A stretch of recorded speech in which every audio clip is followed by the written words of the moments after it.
Oh, hello there. Welcome back to my channel and welcome back to Story Hour Sunday. I'm taking over in my version of Tinkerbell. So, we are, of course, still reading Peter Pan and we have arrived at chapter 3. Are you ready? Chapter 3. Come away, come away. For a moment, after Mr. and Mrs. Darling left the house, the night lights by the bed of the 3 children continued to burn clearly. They were awfully nice little night lights, and one cannot help wishing that they could have kept awake to see Peter.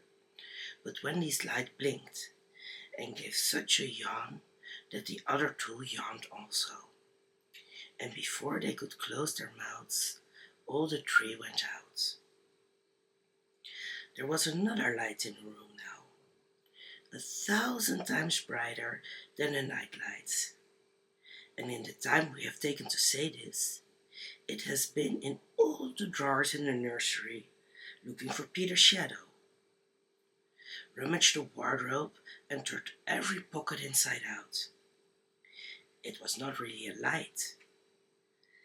It made this light by flashing about so quickly, but when it came to rest for a second, you saw it was a fairy. No longer than your hand, but still growing.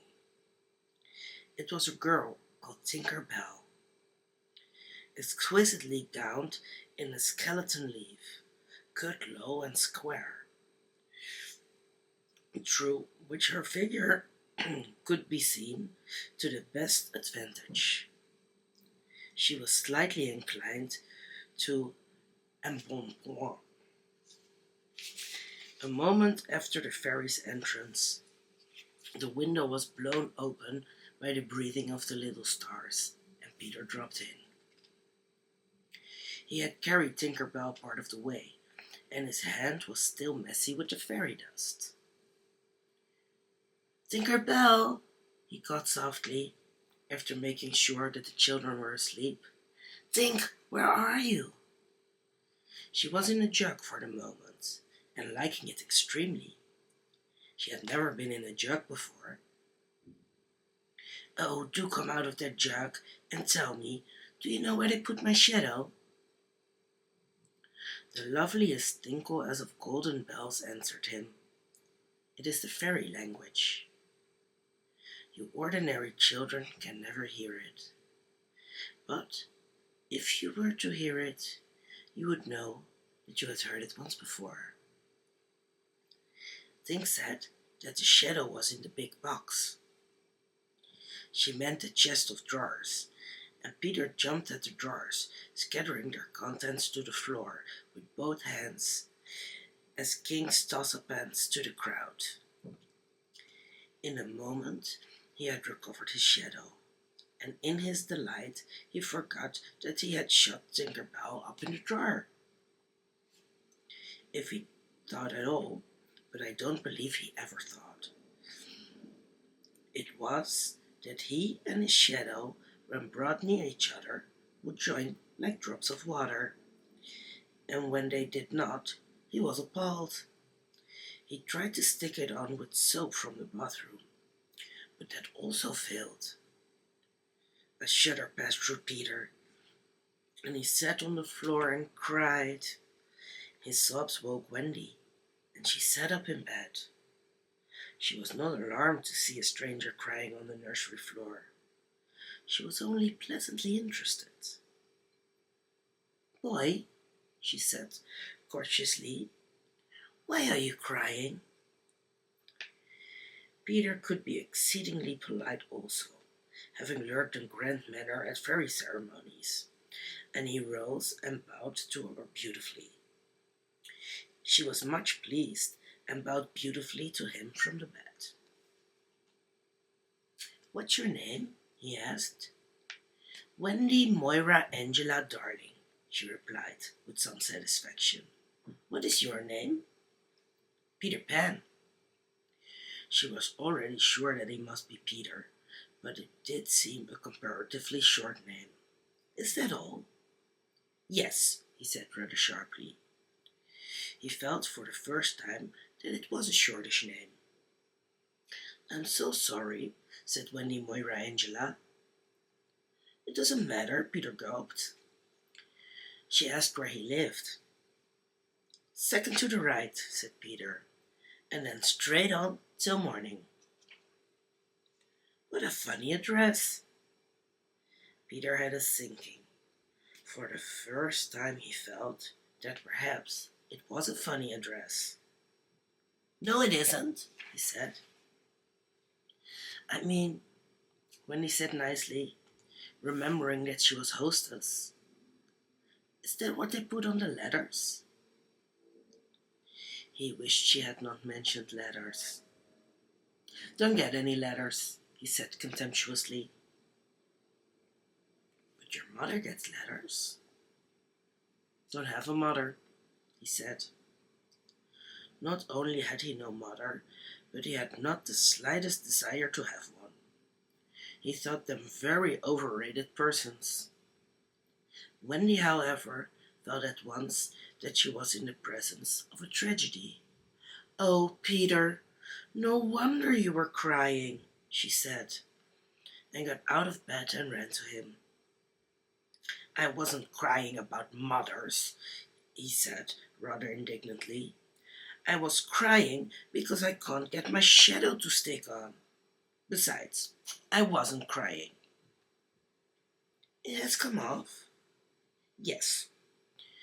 Then Wendy saw the shadow on the floor, looking so draggled, and she was frightfully sorry for Peter. How awful, she said. But she could not help smiling when she saw that he had been trying to stick it on with soap. How exactly like a boy! Fortunately, she knew at once what to do. It must be sewn on, she said, just a little patronizingly. What's sewn? He asked. You're dreadfully ignorant. No, I'm not. But she was exulting in his ignorance. I shall sew it on for you, my little man, she said, though he was as tall as herself, and she got out her housewife and sewed the shadow onto Peter's foot. I dare say it will hurt a little, she warned him. Oh, I shan't cry, said Peter, who was already of opinion that he had never cried in his life. And he clenched his teeth and did not cry, and soon his shadow was behaving properly, though still a little creased. Perhaps I should have ironed it, Wendy said thoughtfully, but Peter, boylike, was indifferent to appearances, and he was now jumping about in the wildest glee. Alas, he had already forgotten that he owed his bliss to Wendy. He thought he had attached the shadow himself. How clever I am, he cried rapturously. Oh, the cleverness of me! It is humiliating to have to confess that this conceit of Peter was one of his most fascinating qualities. To put it with brutal frankness, there never was a cockier boy. But for the moment, Wendy was shocked. Your conceit, she exclaimed with frightful sarcasm. Of course, I did nothing. You did a little, Peter said carelessly, and continued to dance. A little, she replied with hauteur. If I am no use, I can at least withdraw. And she sprang in the most dignified way into her bed and covered her face with the blankets. To induce her to look up, he pretended to be going away, and when this failed, he sat on the end of the bed and tapped her gently with his foot. Wendy, he said, don't withdraw. I can't help crowing, Wendy, when I'm pleased with myself. Still she would not look up, though she was listening eagerly. Wendy, he continued, in a voice that no woman has ever yet been able to resist. Wendy, one girl is more use than 20 boys. Now Wendy was every inch a woman, though there were not very many inches, and she peeped out of the bedclothes. Do you really think so, Peter? Yes, I do. I think it's perfectly sweet of you, she declared, and I'll get up again. And she sat with him on the side of the bed. She also said she would give him a kiss if he liked. But Peter did not know what she meant, and he held out his hand expectantly. Surely you know what a kiss is, she asked, aghast. I shall know when you give it to me, he replied stiffly, and not to hurt his feelings, she gave him a thimble. Now, said he, shall I give you a kiss? And she replied, with a slight primness, if you please. She made herself rather cheap by inclining her face towards him, but he merely dropped an acorn button into her hand. So she slowly returned her face to where it had been before, and said nicely that she would wear his kiss on a chain round her neck. It was lucky that she did put it on that chain, for it was afterwards to save her life. When people in our set are introduced, it is customary for them to ask each other's age, and so Wendy, who always liked to do the correct thing, asked Peter how old he was. It was not really a happy question to ask him. It was like an examination paper that asks grammar when what you want to be asked is Kings of England. I don't know, he replied uneasily, but I'm quite young. He really knew nothing about it. He had merely suspicions, but he said at a venture, Wendy, I ran away the day I was born. Wendy was quite surprised but interested, and she indicated in the charming drawing-room manner by a touch on her nightgown that he could sit near her. It was because I heard father and mother, he explained in a low voice, talking about what I was to be when I became a man. He was extraordinarily agitated now. I don't want ever to be a man, he said with passion. I want always to be a little boy and to have fun. So I ran away to Kensington Gardens and lived a long, long time among the fairies. She gave him a look of the most intense admiration, and he thought it was because he had run away, but it was really because he knew fairies. Wendy had lived such a home life that to know fairies struck her as quite delightful. She poured out questions about them, to his surprise, for they were rather a nuisance to him, getting in his way and so on, and indeed he sometimes had to give them a hiding. Still, he liked them on the whole, and he told her about the beginning of fairies. You see, Wendy, when the first baby laughed for the first time, its laugh broke into 1,000 pieces, and they all went skipping about, and that was the beginning of fairies. Tedious talk this, but being a stay-at-home, she liked it. And so, he went on good-naturedly, there ought to be one fairy for every boy or girl. Ought to be, isn't there? No, you see, children know such a lot now, they soon don't believe in fairies. And every time a child says, I don't believe in fairies. There is a fairy somewhere that falls down dead. Really, he thought they had now talked enough about fairies, and it struck him that Tinkerbell was keeping very quiet. I can't think where she has gone to, he said, rising, and he called Tink by name. Wendy's heart went flutter with a sudden thrill. Peter, she cried, clutching him. You don't mean to tell me that there is a fairy in this room? She was here just now, he said a little impatiently. You don't hear her, do you? And they both listened. The only sound I hear, said Wendy, is like the tinkle of bells. Well, let's think.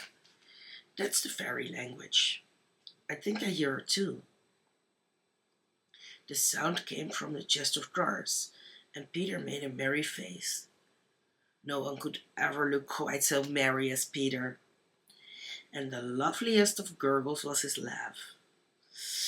He had his first laugh still. Wendy, he whispered gleefully, I do believe I shut her up in the drawer.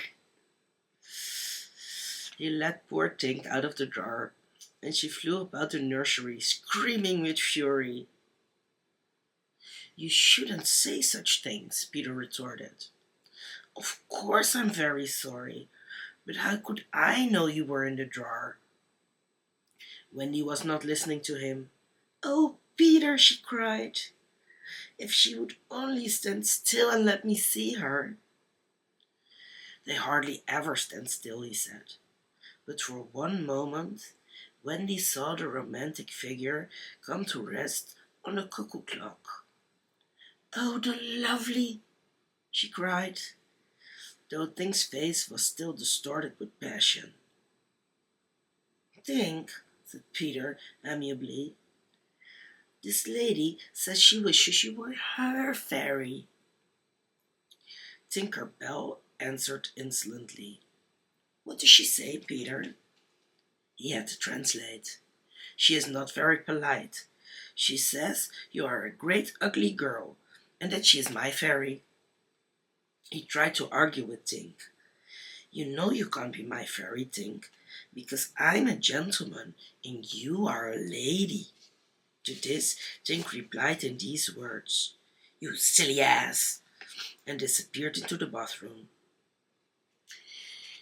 She is quite a common fairy, Peter explained apologetically. She is called Tinkerbell because she mends the pots and kettles. They were together in the armchair by this time, and Wendy plied him with more questions. If you don't live in Kensington Gardens now, sometimes I do still. But where do you live mostly now? With the Lost Boys? And who are they? They are the children who fall out of their perambulators when the nurse is looking the other way. If they are not claimed in 7 days, they are sent far away to their Neverland, to defray expenses. I'm captain. What fun it must be! Yes, said cunning Peter, but we are rather lonely. You see, we have no female companionship. Are none of the others girls? Oh, no. Girls, you know, are much too clever to fall out of their prams. This flattered Wendy immensely. I think, she said, it is perfectly lovely the way you talk about girls. John there just despises us. For reply, Peter rose and kicked John out of bed, blankets and all, one kick. This seemed to Wendy rather forward for a first meeting, and she told him with spirit that he was not captain in her house. However, John continued to sleep so placidly on the floor that she allowed him to remain there. And I know you meant to be kind, she said, relenting. So you may give me a kiss. For a moment she had forgotten his ignorance about kisses. I thought you would want it back, he said, a little bitterly, and offered to return her the thimble. Oh dear, said the nice Wendy. I don't mean a kiss, I mean a thimble. What's that? It's like this. She kissed him. Funny, said Peter gravely. Now shall I give you a thimble?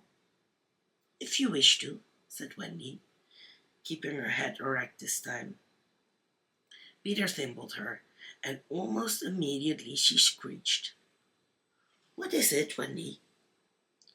It was exactly as if someone were pulling my hair. That must have been Tink. I never knew her so naughty before, and indeed Tink was darting about again, using offensive language. She says she will do that to you, Wendy, every time I give you a thimble. But why? Why, Tink? Again Tink replied, You silly ass. Peter could not understand why, but Wendy understood, and she was just slightly disappointed when he admitted that he came to the nursery window not to see her, but to listen to stories. You see, I don't know any stories.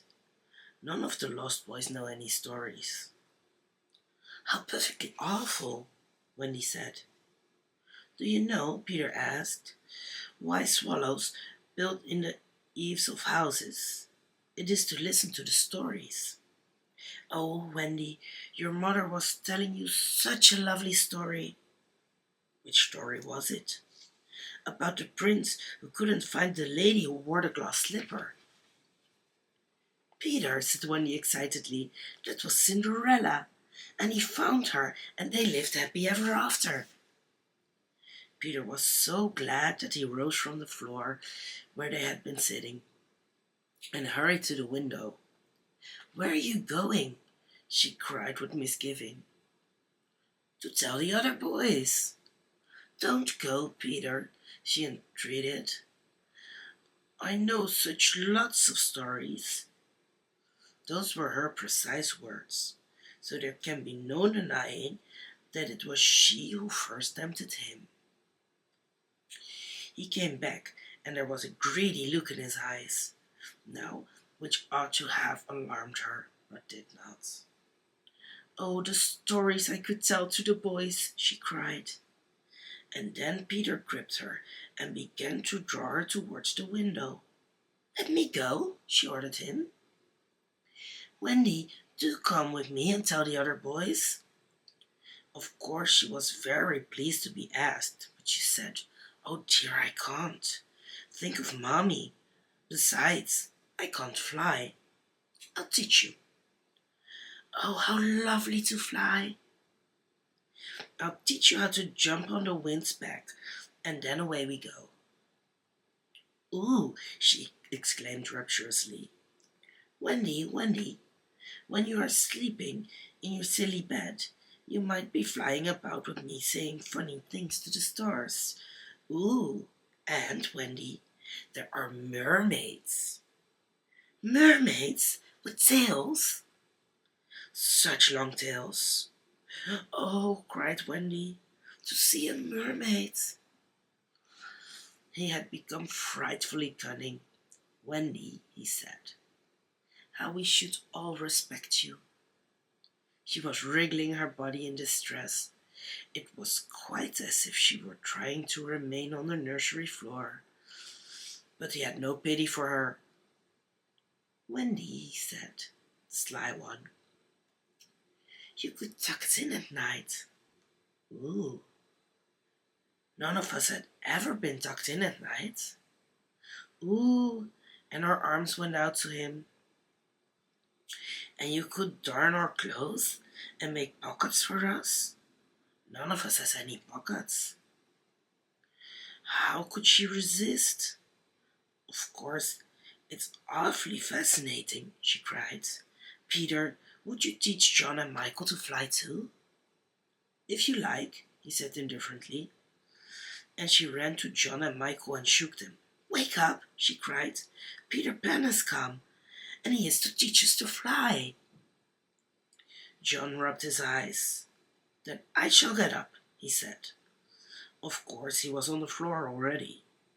"Hello," he said. "I am up." Michael was up by this time also, looking as sharp as a knife with 6 blades and a saw. But Peter suddenly signed silence. Their faces assumed the awful craftiness of children listening for sounds from the grown-up world. All was as still as salt. Then everything was right. No, stop! Everything was wrong. Nana, who had been barking distressfully all the evening, was quiet now. It was her silence they had heard. "Out with the light! Hide, quick!" cried John, taking command for the only time throughout the whole adventure. And thus, when Liza entered, holding Nana, the nursery seemed quite its old self, very dark. And you could have sworn you heard its 3 wicked inmates breathing angelically as they slept. They were really doing it artfully from behind the window curtains. Liza was in a bad temper, for she was mixing the Christmas puddings in the kitchen, and had been drawn away from them with a raisin still on her cheek by Nana's absurd suspicions. She thought the best way of getting a little quiet was to take Nana to the nursery for a moment, but in custody, of course. "There, you suspicious brute," she said, not sorry that Nana was in disgrace. "They are perfectly safe, aren't they? Every one of the little angels sound asleep in bed. Listen to their gentle breathing." Here Michael, encouraged by his success, breathed so loudly that they were nearly detected. Nana knew that kind of breathing, and she tried to drag herself out of Liza's clutches. But Liza was dense. "No more of it, Nana," she said sternly, pulling her out of the room. "I warn you, if you bark again, I shall go straight for Master and Missus and bring them home from the party. And then, oh, won't Master whip you, just!" She tied the unhappy dog up again. But do you think Nana ceased to bark? Bring Master and Missus home from the party. Why, that was just what she wanted. Do you think she cared whether she was whipped so long as her charges were safe? Unfortunately, Liza returned to her puddings, and Nana, seeing that no help would come from her, strained and strained at the chain until at last she broke it. In another moment she had burst into the dining room of 27 and flung up her paws to heaven, her most expressive way of making a communication.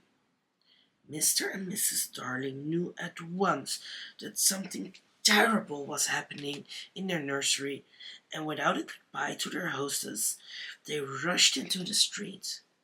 But it was now 10 minutes since 3 scoundrels had been breathing behind the curtains, and Peter Pan can do a great deal in 10 minutes. We now return to the nursery. "It's all right," John announced, emerging from his hiding place. "I say, Peter, can you really fly?" Instead of troubling to answer him, Peter flew around the room, taking in the mantelpiece on the way. "How topping!" said John and Michael. "How sweet!" cried Wendy. "Yes, I'm sweet. Oh, I am sweet," said Peter, forgetting his manners again.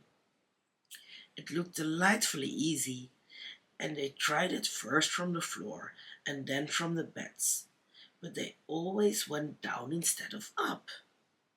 "I say, how do you do it?" asked John, rubbing his knee. He was quite a practical boy. "You just think lovely, wonderful thoughts," Peter explained, "and they lift you up in the air." He showed them again. "You're so nippy at it," John said. Couldn't you do it very slowly once? Peter did it both slowly and quickly. I've got it now, Wendy, cried John. But soon he found he had not. Not one of them could fly an inch, though even Michael was in words of 2 syllables, and Peter did not know A from Z.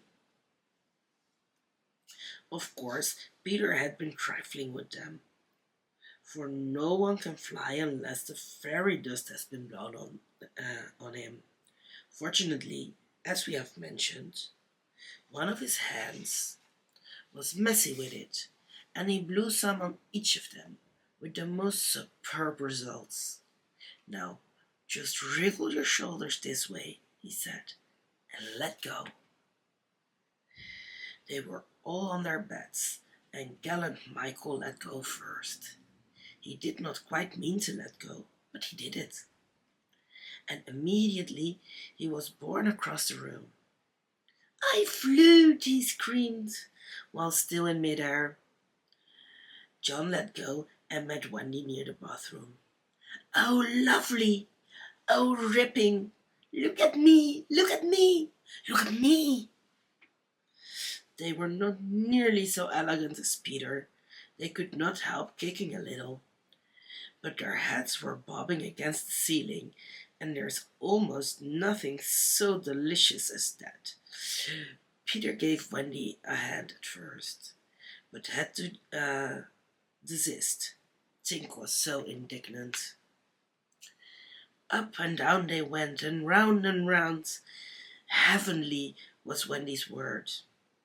I say, cried John, why shouldn't we all go out? Of course, it was to this that Peter had been luring them. Michael was ready. He wanted to see how long it took him to do 1,000,000,000 miles, but Wendy hesitated. Mermaids, said Peter again.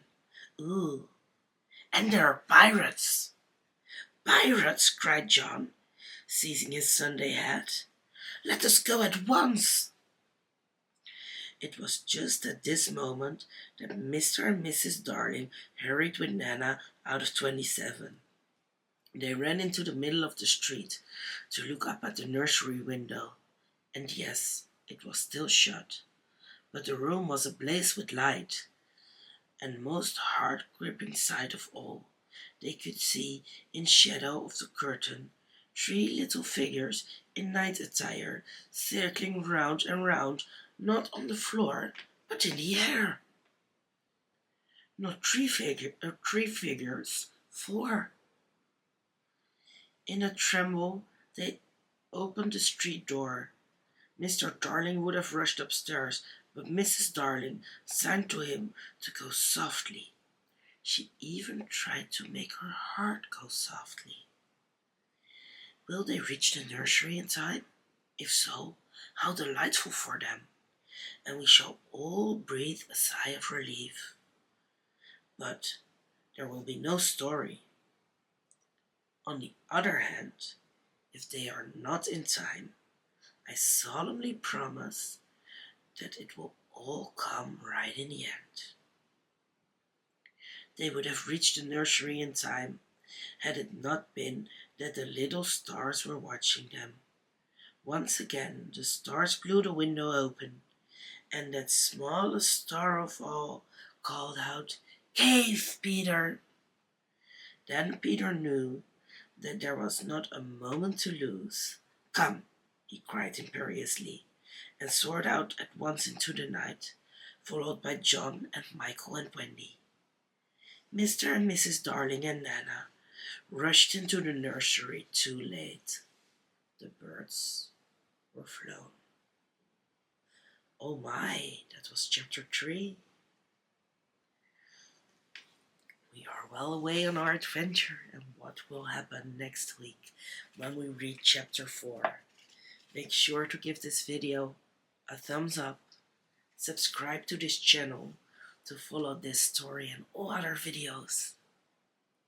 And as always, until next time, bye.